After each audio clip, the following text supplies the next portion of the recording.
Hello दोस्तों, आपका स्वागत है आईएएस एग्जाम चैनल में। ठीक, जो भी लोग हमारे इस चैनल से जुड़े हुए हैं, ठीक, आप सभी लोग आ जाइए। आज आपकी एक बेहतरीन सी क्लास शुरू होने वाली है। ठीक है ना दोस्तों, कल जो मैंने आपको टॉपिक पढ़ाया हुआ था, मैंने आपको मौलिक अधिकार में एक मौलिक अधिकार पढ़ाया था, समता का अधिकार। और उस समता के अधिकार में आपके दो आर्टिकल हुए थे, कौन से? 14 और 15 दोस्तों आर्टिकल। ठीक है ना, 14 और 15। आज दोस्तों जो बात की जाएगी, ठीक, वही समता का अधिकार चलेगा। जो शेष आर्टिकल रह गए थे 16, 17 और 18। ठीक है ना, 16, 17 और 18 जो आपके समता के अधिकार में आते हैं, इन्हीं आर्टिकल की दोस्तों बात होगी। लेकिन उससे पहले जरा कुछ रोमांटिक आपके लिए हो जाए, तो आप लोग जरा ध्यान से सुनिएगा। तो सुनिएगा ध्यान से कि दिल से दिल मिला करके तो देखो और हमें अपना बना करके तो देखो। दिल से दिल मिला करके तो देखो और हमें अपना बना करके तो देखो। और कौन कहता कि हम आपसे प्यार नहीं करते हैं, जरा मेरी बाहों में एक बार आ करके तो देखो। ठीक है दोस्तों, शुरू करते हैं इस खूबसूरत शायरी के साथ आज की क्लास। ठीक, जो भी लोग हमसे जुड़े हुए हैं, पूर्णता क्लास का आनंद ले और अपने जिंदगी का भी आनंद ले। और शुरू करते हैं दोस्तों आज की क्लास।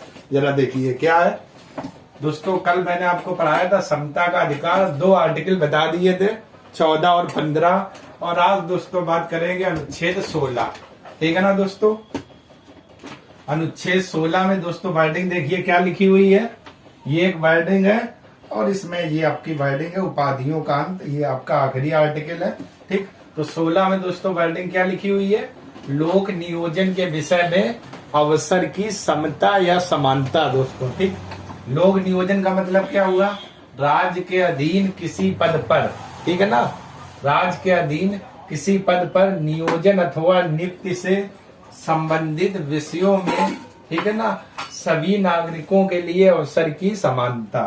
ठीक, कहना दोस्तों ये चाह रहा कि राज्य के अधीन जैसे कोई भी पद होता है, जैसे कोई भी नौकरी होती है, ठीक है ना, कोई भी विषय होता है, ठीक, कोई भी नौकरी होता है, तो उसके आधार पर, ठीक है ना, कोई भेदभाव नहीं किया जाएगा कि ये फला जाति के तो इनको नौकरी नहीं दी जाएगी, वो उस जाति के इनको नौकरी नहीं दी जाएगी। ठीक है ना, या ये है, ठीक, जाति, धर्म, लिंग आदि इन विषयों के आधार पर, ठीक, जो पद है राज्य के अधीन, इन पर कोई भेदभाव नहीं किया जाएगा। क्यों?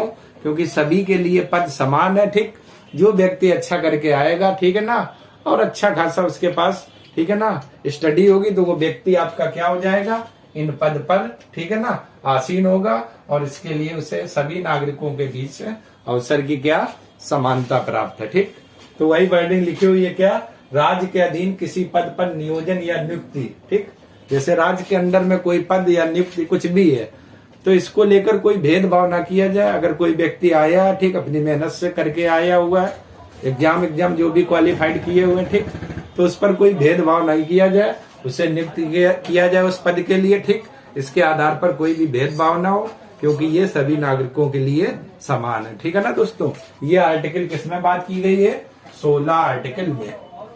इसके बाद दोस्तों देखते हैं आर्टिकल 17 लिखा हुआ है क्या? अस्पृश्यता का अंत। अस्पृश्यता का अंत दोस्तों होता है छुआछूत का अंत। ठीक है ना, अस्पृश्यता का अंत यानी छुआछूत का अंत किया जाए। ये आर्टिकल किसमें बात की गई दोस्तों? आर्टिकल 17 में ये बात की गई है क्या? छुआछूत का अंत हो। ठीक, छुआछूत का दोस्तों यहाँ पर अंत से मतलब कि कोई व्यक्ति निम्न जाति का होता है, कोई व्यक्ति उच्च जाति के होते हैं, ठीक है ना, तो इसका कहने का मतलब निम्न और उच्च को लेकर, ठीक, या एसटी दुर्बल, ठीक, बहुत और भी जाति होती जो और नीचे होते, उनको लेकर कोई भी भेदभाव ना हो। जो ये समस्या फैली हुई समाज में, क्या इनको दूर किया जाए। ऐसा नहीं कि वो उस जाति के तो उनको हम छुएंगे नहीं, या उनको आने नहीं देंगे, या उनको घर में अपने बराबर बैठा लेंगे नहीं, ठीक है ना, या खाना नहीं खिलाएंगे, जो भी है, ठीक, इस चीज का अंत किया जाए। ये आर्टिकल कौन सा कहता है? 17 क्या लिखा हुआ है? अस्पृश्यता का अंत अर्थात छुआछूत का अंत। क्यों? क्योंकि सभी नागरिक हमारे लिए समान है। ठीक है ना, सभी को समाज में रहने का अधिकार प्राप्त है, सभी को पढ़ने का अधिकार प्राप्त है, सभी को जीविका चलाने का अधिकार प्राप्त है। ठीक है ना, सभी को मजदूरी करने का अधिकार प्राप्त है, सभी समान है। तो अस्पृश्यता और छुआछूत के लेकर को कोई भी समाज में भेदभाव नहीं किया जाएगा। और ये आर्टिकल किस में बात कही गई दोस्तों? 17 आर्टिकल में। ठीक, इसके बाद आर्टिकल दोस्तों बात करते हैं 18, लिखा होगा उपाधियों का अंत। ठीक, उपाधि दोस्तों मतलब जैसे कोई व्यक्ति है, ठीक है ना, अगर वो मान लेते कहीं अदर देश में रह रहा, तो अगर उसको कोई उपाधि मिली, ठीक है ना, उस देश की उपाधि दी गई, तो उसका अंत हो जाएगा। ठीक है ना, उपाधियों का अंत। ठीक, वर्डिंग जरा देखिए क्या लिखा है। भारत का कोई भी नागरिक किसी अन्य देश से बिना राष्ट्रपति की आज्ञा के कोई उपाधि स्वीकार नहीं कर सकता है। जैसे कोई व्यक्ति है दोस्तों, ठीक है ना, तो अगर किसी देश के द्वारा उसे उपाधि दी जा रही है, ठीक, तो राष्ट्रपति की अनुमति लेना बहुत आवश्यक है। अगर नहीं ली तो उस उपाधि का क्या अंत हो जाएगा। ठीक है ना, और ये जो उपाधियों का अंत लिखा हुआ, ठीक, सिर्फ 2 चीजों में नहीं, एक सेना की उपाधि को छोड़कर, ठीक, इसमें कोई वो नहीं होता, सेना के लिए सभी बराबर। ठीक, ये एक नागरिक के लिए बात हो रही। ठीक है ना दोस्तों, अगर कोई भी व्यक्ति किसी अन्य देश की उपाधि लेगा तो उसे राष्ट्रपति की अनुमति बहुत आवश्यक है। अगर नहीं लेती तो उसकी उपाधि का क्या अंत हो जाएगा। और यही इसमें वर्डिंग क्या लिखी हुई है? उपाधियों का अंत। ठीक, तो दोस्तों आपने देखा जो मौलिक अधिकार 6 थे, जिसमें से एक पहला नंबर का क्या मौलिक अधिकार, यानी जो पहला है कौन सा था? समता का अधिकार। आर्टिकल 14 से 18 तक थे। ये आपका समाप्त हो गया दोस्तों बहुत अच्छे से। आपने आर्टिकल 16 देखा हुआ, आर्टिकल 17 देखा हुआ है, आर्टिकल 18 देखा हुआ है। ठीक है ना दोस्तों, तो एक बार पहले आप लोग जरा इतने का स्क्रीनशॉट ले लीजिए। इसके बाद अगले मौलिक अधिकार की बात करते हैं, स्वतंत्रता का अधिकार। तो एक बार जरा स्क्रीनशॉट ले लीजिए। अगले मौलिक अधिकार की बात करते हैं, स्वतंत्रता का अधिकार। ठीक है दोस्तों, अब दोस्तों दूसरे मौलिक अधिकार की बात करते हैं, वो कौन सा है? स्वतंत्रता का अधिकार। और ये आर्टिकल कहाँ से कहाँ तक है? 19 से लेकर 22 तक। ठीक दोस्तों, आपने एक देख लिया कौन सा? समता का अधिकार, और बहुत अच्छे से देख लिया दोस्तों। अब बात करेंगे आज स्वतंत्रता का अधिकार। ठीक, सबसे पहले देखते हैं अनुच्छेद 19। ठीक दोस्तों, समझिएगा आर्टिकल 19। ठीक, लिखा हुआ है वाक स्वतंत्रता।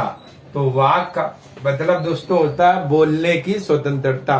ठीक है ना, आर्टिकल 19 इसमें लिखा हुआ है वाक स्वतंत्रता, और वाक का मतलब होता है बोलने की क्या स्वतंत्रता। और इसमें कई सारे ABCD करके आर्टिकल जुड़े हुए हैं। तो पहला आप लोग देखिए दोस्तों, लिखा हुआ है अनुच्छेद 19 से क्या कहता है? बोलने की स्वतंत्रता है। ठीक है ना दोस्तों, बोलने की स्वतंत्रता के बारे में बताया गया है। आप बोलने के लिए बिल्कुल स्वतंत्र हो, कहीं पर भी, ठीक है ना, आप बोल सकते हो। ठीक है ना, अच्छी चीजें आप बता सकते हो, इसलिए आप कहीं पर भी बोलने के लिए पूर्ण स्वतंत्र हो। कभी ऐसा नहीं होता है दोस्तों कि ऐसे कहा जाए नहीं आज आप नहीं बोलोगे, हम पाबंदी लगा रहे आज ये। ठीक, तो आप बोलने के लिए पूर्ण स्वतंत्र हो। और ये किस आर्टिकल में बात कही गई है? 19A में, क्या? बोलने की स्वतंत्रता। ठीक दोस्तों, इसके बाद 19B आर्टिकल क्या कहा गया? सभा करने की स्वतंत्रता। ठीक है ना, सभा का मतलब दोस्तों कई सारे लोग एकत्रित होकर, ठीक, सभा कर सकते हैं। ठीक है ना, शांतिपूर्वक, या कई सारे लोग मिलकर मीटिंग भी कर सकते हैं शांतिपूर्वक, या बहुत सारे कहीं पर भी जाके, ठीक है ना, एकत्र होके अपनी सभा का आयोजन शांतिपूर्वक कर सकते हैं, मीटिंग कर सकते हैं। ठीक है ना, जो भी बोलना चाह रहे, ठीक, उस सभा के माध्यम से, मीटिंग के माध्यम से शांतिपूर्वक आराम से बता सकते हैं। ठीक, तो वही लिखा हुआ है 19B, यानी सभा करने की स्वतंत्रता। ठीक है ना, आप शांतिपूर्वक एकत्र होकर कई सारे लोग या मीटिंग कर सकते हो या सभा कर सकते हो शांतिपूर्वक, और वहां मीटिंग के थ्रू आप कुछ भी अपना बता सकते हैं। ठीक है दोस्तों, और ये आर्टिकल किसमें बात की गई? 19B में। ठीक है दोस्तों, इसके बाद आते हैं 19C, वर्डिंग लिखी हुई है संघ बनाने की स्वतंत्रता। संघ का दोस्तों मतलब यूनियन, और यूनियन का मतलब एकता।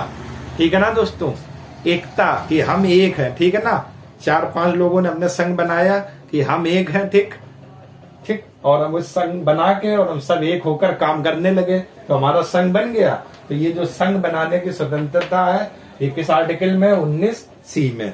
आप संघ भी बना सकते हो, ठीक, एक साथ एकत्र होकर संघ बना सकते हो, और स्वतंत्र बनाने के लिए ऐसा करने के लिए कोई भी आपके पास रोक टोक नहीं होगी, ना ही कोई बाध्य करेगा, आप बिल्कुल स्वतंत्र हो। ठीक, इसके बाद दोस्तों 19D में जो बात की गई है, क्या लिखा हुआ है, देश के किसी क्षेत्र में आवागमन की स्वतंत्रता।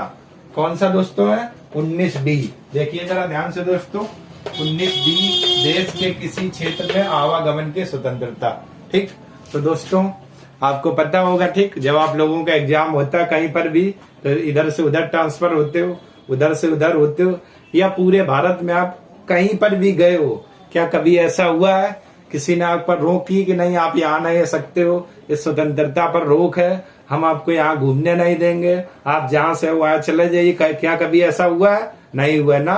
तो आप पूरे देश में, ठीक है ना, या पूरे भारत में किसी भी क्षेत्र में आप आवागमन कर सकते हो, यानी आ जा सकते हो, पूर्ण आपके पास स्वतंत्रता है। ठीक, और जाने के लिए आप कोई भी माध्यम ले सकते हो, बस ट्रेन जो भी आपके पास है, ऐसा भी कोई वो नहीं है। ठीक है ना, तो पूरे देश में या पूरे भारत में किसी भी क्षेत्र में आप क्या कर सकते हो, आवागमन कर सकते हो, इसके लिए आपके पास पूर्ण स्वतंत्रता होगी। और ये आर्टिकल कौन सा कहता है, 19D। ठीक है दोस्तों, यहाँ तक क्लियर हो गया होगा। इसके बाद अगला आर्टिकल है 19F, लिखा हुआ है दोस्तों संपत्ति का अधिकार, इसी आर्टिकल में था। ठीक, और मैंने जब मौलिक अधिकार शुरुआत में दोस्तों आपको पढ़ाए थे, तो मैंने बताया था ना, क्या 42वें संविधान संशोधन, ठीक है ना, 44वें संविधान संशोधन 1978 के द्वारा क्या संपत्ति के अधिकार को समाप्त करके 300 का के तहत कौन सा अधिकार बना दिया गया था, कानूनी अधिकार। ठीक, तो यहीं पर है दोस्तों, ये था संपत्ति का अधिकार, इसको इन्होंने समाप्त करके बाद में क्या बना दिया गया था, कानूनी अधिकार। और ये किसमें था, 19F में दोस्तों था। ठीक है ना, संपत्ति का अधिकार, इसको हटा करके 300 का के तहत जोड़कर कौन सा अधिकार बना दिया गया था, कानूनी का अधिकार। ठीक, क्यों हटाया गया था, सरकार का जैसे कोई कार्यक्रम होता है, ठीक, तो उसके लिए जगह चाहिए। अब चूंकि वो संपत्ति मेरी है, तो मेरा अधिकार है, मेरा मन होगा तो हम करने देंगे, नहीं मन होगा तो नहीं करने देंगे, ज्यादा करेंगे तो हम 32 के तहत सुप्रीम कोर्ट जाएंगे। तो इस तरीके से सरकार को अपने कार्यों को करने में बहुत प्रॉब्लम यानी समस्या आने लगी, जिस कारण से संपत्ति के अधिकार को हटा दिया गया और इसे क्या बना दिया गया दोस्तों, कानूनी अधिकार बना दिया गया। ठीक है ना दोस्तों। इसके बाद अगला बात करते हैं 19G में लिखा हुआ कोई भी व्यापार व जीविका चलाने की स्वतंत्रता। ठीक है ना, यानी कि आप पूरे भारत में किसी भी क्षेत्र में अपने जीवन या जिंदगी चलाने के लिए कुछ भी व्यापार कर सकते हो, जीविका चला सकते हो, कोई रोक टोक नहीं, जो आपको धंधा अच्छा लगे, ठीक, वो आप अपना सकते हो। ठीक है ना, कोई रोक टोक नहीं करेगा, कोई कुछ, ठीक है ना, जो भी आपका व्यापार करना हो, ठीक, छोटे से लेकर बड़ा तक, ठीक, कभी भी आपको रोका नहीं जाएगा। ठीक है ना, कुछ भी आप व्यापार करने के लिए क्या हो, स्वतंत्र हो। ठीक, वो चाहे फिर आपका कुछ भी हो, चाउमीन, फिंगर डोसा, जो भी आप व्यापार करना चाह रहे हो अपनी जीविका के लिए, ठीक, तो आप इस चीज के लिए पूर्णतः क्या होगे, स्वतंत्र होगे। और ये आर्टिकल किसमें बात कही गई है, आर्टिकल 19G में। ठीक, क्या बोला गया दोस्तों, कोई भी व्यापार व जीविका चलाने की स्वतंत्रता। ठीक है ना दोस्तों आपने एक ये आर्टिकल 19 समझा। ठीक, तो दोस्तों अगर आपको कोई भी प्रॉब्लम आ रही तो आप लोग कमेंट करिए। और मैंने उस दिन भी कहा था कि जिस दिन आप लोगों ने मुझे 1 लाख सब्सक्राइबर पर पहुंचा दिया या व्यूवर्स पर पहुंचा दिया, उस दिन आपके लिए एक धमाका होगा। ठीक है ना, और उस समय आपको कुछ ऐसी चीजें मिलेंगी जो हो सकता हो आपने आज से पहले कभी भी ना पढ़ी हो। ठीक है ना दोस्तों, तो एक बार जरा इस 19 वाले आर्टिकल को, ठीक, स्क्रीनशॉट ले लीजिए। इसके बाद आगे बात करते हैं, जरा स्क्रीनशॉट ले लीजिए आप लोग। ठीक है दोस्तों, इसके बाद आगे दोस्तों बात करते हैं, जरा देखिए आर्टिकल 20 यानी अनुच्छेद 20। ठीक, आर्टिकल 20 अनुच्छेद 20 वर्डिंग जो दोस्तों इन्होंने दी हुई है, लिखा हुआ है अपराधों के लिए दोष सिद्धि के संबंध में। ठीक, मतलब क्या हुआ इसका, अपराधों के लिए दोष सिद्धि के संबंध में। तो इसका दोस्तों मतलब हुआ, अगर किसी व्यक्ति को, ठीक है ना, मर्डर या कुछ भी किया हो, तो किसी व्यक्ति को सिर्फ एक बार सजा होगी। ठीक है ना, अगर उसने कोई भी गुनाह किया, बार बार नहीं होगी। ठीक है ना, अगर किसी व्यक्ति ने, ठीक, जरा देखिए वर्डिंग क्या, अगर किसी भी व्यक्ति को एक अपराध के लिए सिर्फ एक बार सजा होगी। ठीक है ना, अगर कोई उसने अपराध किया तो ओनली एक बार सजा होगी, बार बार नहीं होगी। ना ही ऐसा होगा कि पहले कोई कानून चल रहा था तो उसने अपराध किया तो अब लगा दिया गया, ठीक है ना, या नया कोई कानून आया, ठीक चल रहा तो अब लगा दिया। प्रेजेंट टाइम में जो कानून चल रहा है उसी कानून के तहत सजा दी जाएगी। अगर व्यक्ति ने कोई अपराध किया तो अगर अपराध किया तो एक ही बार सजा दी जाएगी। ऐसा नहीं कि दोबारा दे दी जाए, तिबारा दे दी जाए, ठीक है ना। अगले बार किसी भी व्यक्ति को एक अपराध के लिए ओनली एक बार सजा दी जाएगी और वो सजा वर्तमान में जो भी कानून चल रहा होगा उसके तहत होगी। आगे पीछे पुराने कानून के तहत नहीं दी जाएगी, ठीक है ना। किसी भी व्यक्ति को एक अपराध के लिए सिर्फ एक बार क्या सजा दी जाएगी, ठीक। दूसरी वर्डिंग क्या है, अपराध करने के समय जो कानून है इसी के तहत सजा मिलेगी, ठीक है ना दोस्तों। ये आर्टिकल 20 में इतनी वर्डिंग है। यानी अगर उस व्यक्ति ने मान लेते कुछ भी किया, चोरी की, डकैती की या किसी का मर्डर कर दिया, तो उस टाइम जो भी कानून लागू होगा उसी के तहत उस व्यक्ति को क्या दी जाएगी, सजा दी जाएगी। ऐसा प्रावधान आर्टिकल 20 में दोस्तों क्या किया गया, ठीक है ना। अगर किसी व्यक्ति ने एक अपराध किया तो उसे एक अपराध के लिए ओनली सिर्फ एक बार सजा दी जाएगी और वो सजा कौन सी होगी, जो वर्तमान में कानून चल रहा होगा उसी के तहत सजा दी जाएगी। ऐसा नहीं है कोई पिछला कानून बना हो उसको उठाकर आपको सजा दे दी जाए, ठीक है ना। ऐसा कुछ भी नहीं होगा, ठीक। वर्तमान में जो भी कानून चल रहा होगा उस व्यक्ति को उसी कानून के तहत क्या सजा दे दी जाएगी, ठीक है ना। ये दो बातें इसमें कही गई, क्या, अनुच्छेद 20 में अपराधों के लिए दोष सिद्धि, ठीक है ना दोस्तों। अपराधों के लिए दोष सिद्धि, जब आप बुक पढ़ोगे तो बुक में दोस्तों ये वर्डिंग लिखी हुई है, अपराधों के लिए दोष सिद्धि के संबंध। इसका मतलब मैंने विस्तार से ये लिख दिया हुआ, ठीक। किसी भी व्यक्ति को एक अपराध के लिए सिर्फ एक बार सजा होगी। अपराध करने के समय जो कानून है उसी के तहत क्या मिलेगी, सजा मिलेगी। इसके बाद दोस्तों अगला आर्टिकल देखिए, अनुच्छेद 21 लिखा हुआ प्राण एवं दैहिक स्वतंत्रता, ठीक। आर्टिकल 21 और वर्डिंग लिखी हुई दोस्तों प्राण एवं दैहिक स्वतंत्रता। यानी किसी भी व्यक्ति को अपना जीवन जीने के लिए, ठीक है ना, या समाज में रहने के लिए या अपना घर बनाने के लिए, ठीक है ना, किसी के साथ कोई जोर दबाव नहीं होगा, ना ही उसको कोई जोर दबाव करेगा। वो पूर्णता क्या स्वतंत्र है, ठीक है ना। यही वर्डिंग है, प्राण एवं दैहिक स्वतंत्रता। उसके पास प्राण की स्वतंत्रता और दैहिक दोनों की स्वतंत्रता है, ठीक है ना। अगर वो समाज में रह रहा है, ठीक अपना जीवन जीना चाहता है तो बिल्कुल जिएगा, उस पर कोई जोर दबाव नहीं होगा, ठीक है ना।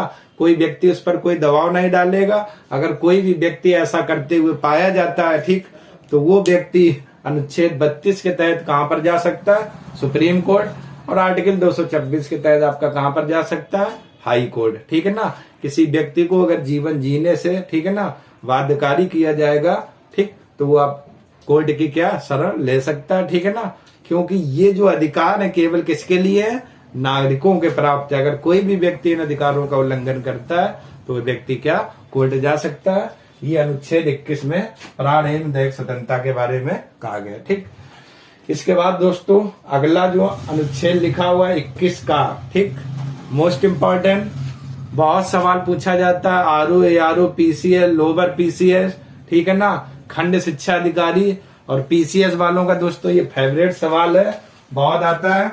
अनुच्छेद 21 का, इसे आप लोग इम्पोर्टेंट टिक कर लेना। अनुच्छेद 21 का बहुत आता है आपके एग्जाम में, और पीसीएस में यहाँ पर मैचिंग बहुत कराता है, ठीक है ना। कुछ आर्टिकल दे के और मैच करवाएगा, ठीक। क्या वर्डिंग है, 6 से 14 वर्ष तक के आयु के बच्चों को निःशुल्क शिक्षा, ठीक है ना। 6 से 14 वर्ष तक के आयु के बच्चों को निःशुल्क शिक्षा का प्रावधान किया गया है और उनको निःशुल्क शिक्षा दी जाएगी। कोई भी चार्ज या कोई भी फीस नहीं लगेगी, ठीक। ये बात कही गई आर्टिकल 21 का में, ठीक। दोस्तों ध्यान रखना, पीसीएस, आरओ में बहुत आता है ये क्वेश्चन, ठीक है ना। 6 से 14 वर्ष तक के आयु के बच्चों को निःशुल्क शिक्षा, और ये किस संविधान संशोधन के तहत की गई थी। एक संविधान संशोधन हुआ था 86वां यानी 86 संविधान संशोधन 2002 के तहत, ठीक है ना। 86वां संविधान संशोधन 2002 के तहत, ठीक, क्या कहा गया था, 6 से 14 वर्ष तक की आयु के बच्चों को क्या निःशुल्क शिक्षा प्रदान की जाएगी। और ये आर्टिकल किसमें बात कही गई है, 21 का में दोस्तों, ठीक है ना। तो आर्टिकल दोस्तों ध्यान रखना, एक आर्टिकल 17, एक 18, ठीक है ना, और एक 21 और 21 का।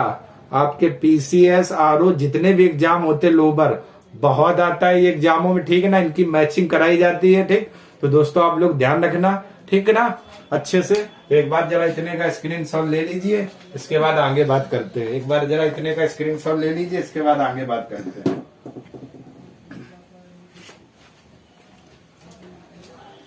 स्क्रीनशॉट ले लीजिए दोस्तों, इसके बाद आगे बात करते हैं। ठीक है दोस्तों, अब देखते हैं जरा अनुच्छेद 22, ठीक। स्वतंत्रता का अधिकार आपका चल रहा था 19 से 22 तक है, और आखिरी अनुच्छेद आपका दोस्तों कौन सा है? 22। लिखा हुआ है कुछ दशाओं में गिरफ्तारी और निरोध, ठीक है ना। वर्डिंग देखिए दोस्तों, किताबों में यही वर्डिंग मिलेगी आपको, कुछ दशाओं में गिरफ्तारी और निरोध, ठीक। मतलब क्या हुआ, अगर किसी व्यक्ति को गिरफ्तार किया गया, ठीक है ना, या हिरासत में लिया गया, ठीक, तो उसे गिरफ्तार का क्या बताना होगा? कारण बताना होगा। हमें क्यों गिरफ्तार किया जा रहा है, क्या कारण है, ठीक है ना, बताना होगा आपको जब भी आप गिरफ्तार करने जाओगे, ठीक है ना। क्यों? क्योंकि इस आर्टिकल अनुच्छेद में ये बात कही गई है, ठीक है ना। किसी भी व्यक्ति को अगर बाई चांस मान लेते आपने अगर किसी व्यक्ति को गिरफ्तार कर भी लिया तो 24 घंटे के अंदर, ठीक, ध्यान से देखिएगा दोस्तों वर्डिंग, 24 घंटे के अंदर, ठीक है ना, उसे दंडाधिकारी के समक्ष पेश करना होगा। बस शर्त क्या होगी, 24 घंटे में जो आने जाने का समय है वो नहीं जोड़ा जाएगा दोस्तों, ठीक है ना। उस 24 घंटे में जो आने जाने का समय होगा वो नहीं जोड़ा जाएगा, ठीक। ये वर्डिंग यहाँ पर है, 24 घंटे के अंदर उसे दंडाधिकारी के समक्ष पेश किया जाएगा, ठीक है ना। दंडाधिकारी यानी दंड देने वाला अधिकारी 24 घंटे के अंदर। तो इसमें 24 घंटे में जो आपका आने और जाने का समय लगेगा उसको नहीं जोड़ा जाएगा, ठीक है ना। बाकी पूरे फिर 24 घंटे रहेंगे, आने जाने का समय क्या कर दिया जाएगा? हटा दिया जाएगा, ठीक। अब आपने अगर किसी व्यक्ति को गिरफ्तार भी कर लिया तो उसके पास, ठीक, एक और अधिकार होगा, क्या? वो अपने मनपसंद वकील, ठीक है ना, देखो लिखा हुआ वर्डिंग, उसे अपने पसंद के वकील से सलाह लेने का क्या होगा? अधिकार होगा, ठीक।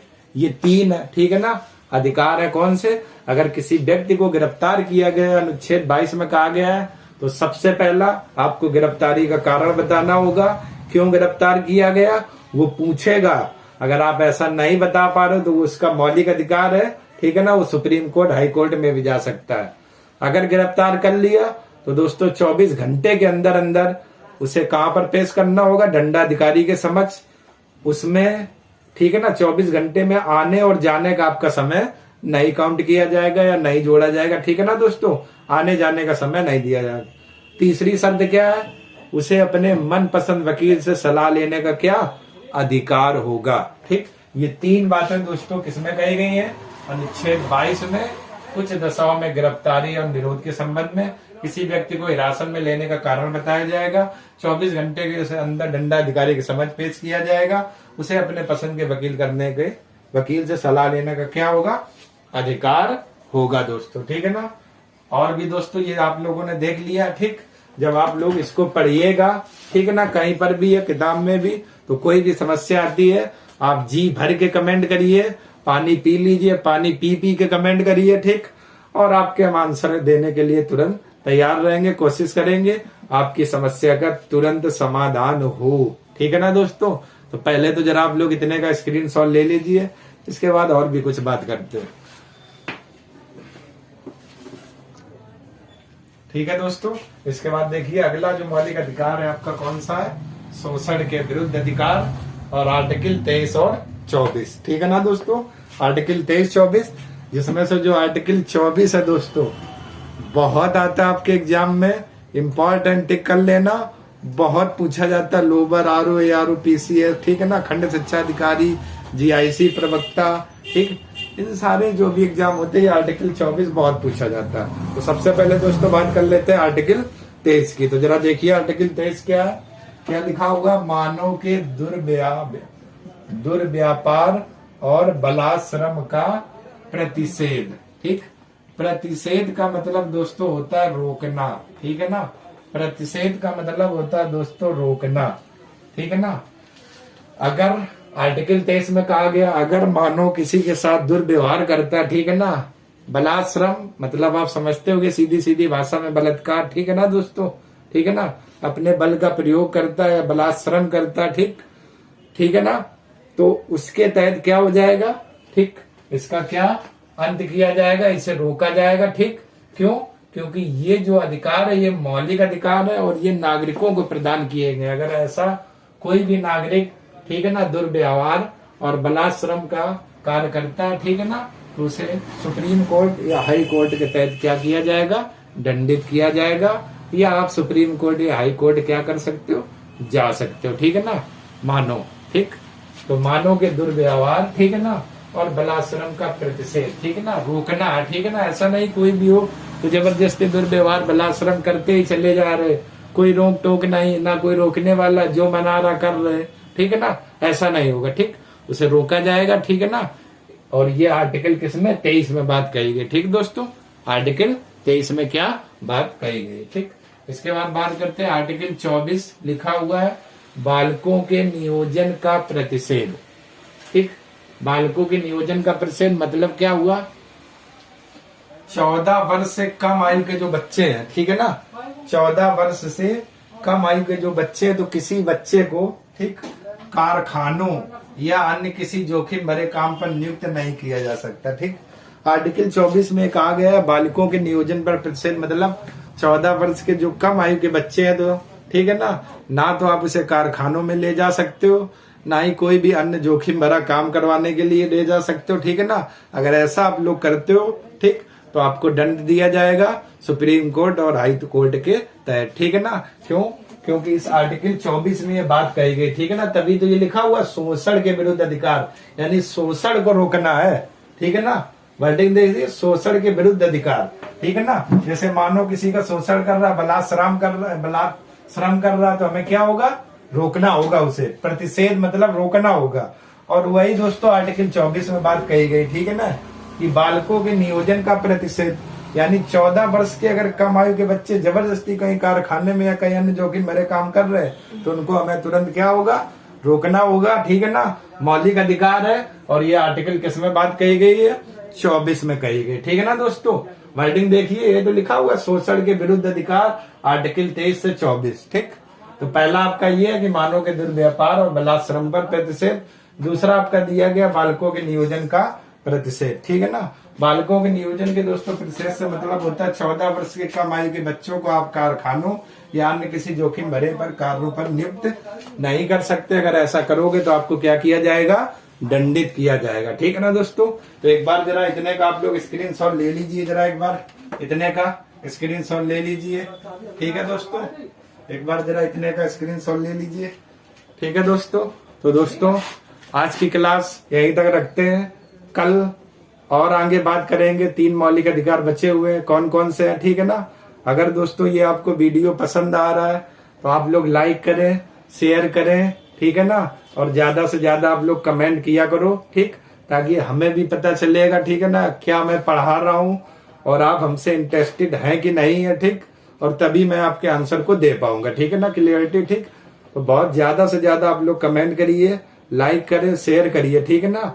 लाइक करने में कुछ भी नहीं जाता है और दोस्तों ना ही मुझे कुछ फायदा होता है लाइक करने में, ठीक है ना, और ना ही सब्सक्राइब करने में कोई, ठीक है ना, ठीक, वो चैनल का जो भी होता है, ठीक, वो आपस के अंदर की बात है, ठीक है ना दोस्तों। तो आप लोग लाइक करिए, ठीक, कतई भी इसमें शर्माइए मत। एक आपको क्या करना है, बस मोबाइल उठा के उंगली पे टिक तो कर देना, ठीक है ना दोस्तों। तो आप लोग लाइक करें, शेयर करें और हमसे ज्यादा से ज्यादा जुड़िए, और जितना आप लोग जुड़ोगे उतनी आपकी क्लास और भी डिटेल में और सारे सब्जेक्ट और भी बेहतरीन होते चले जाएंगे। जितनी जल्दी आप लोग हमसे जुड़ जाएंगे, ठीक है ना, 1 लाख तक पहुंचा देंगे उतनी जल्दी, ठीक, हम आपको एक से एक बेहतरीन क्लासें प्री से मैथ्स तक का सब कुछ आपको इसी चैनल पर, ठीक, मटेरियल देंगे, ठीक, ठीक है ना दोस्तों। तब तक के लिए आपका क्या धन्यवाद, ठीक।